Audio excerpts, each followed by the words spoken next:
I'm standing on the forecastle of the USS Savannah, one of the craziest views on the entire ship.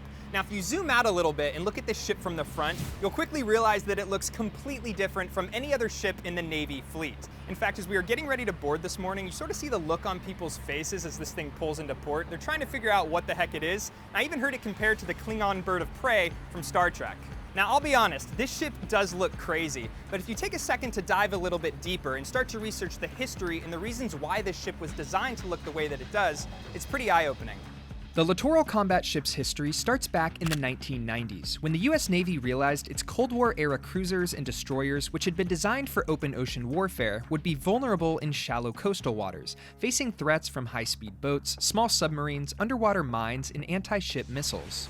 Their solution was to design a new class of warship, one that could fill in those gaps while remaining agile and stealthy, operating in the shallow waters that larger ships historically could not. Hey Sam, welcome aboard the bridge of USS Savannah. Glad to have you here. This is impressive. Yes. And you're the commanding officer, right? So Yes. What's it like to be in charge of so many people?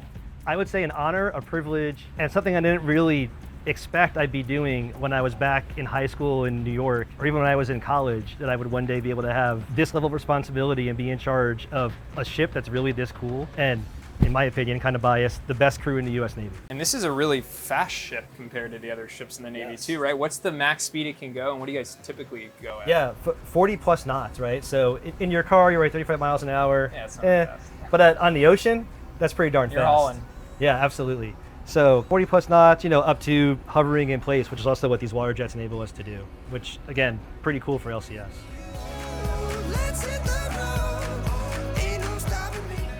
And are you guys able to see, you think back to Titanic and icebergs, do you have to constantly be looking out for that stuff, or is it just all in the instruments, if there's something coming up? No, I'm glad you asked about Yeah. that. We do, not everything is completely new school. We do have an actual human being or two or three that are lookouts up here. No way. With binoculars, still Really? looking outside. Yeah, I mean, that's still actually important. Yeah.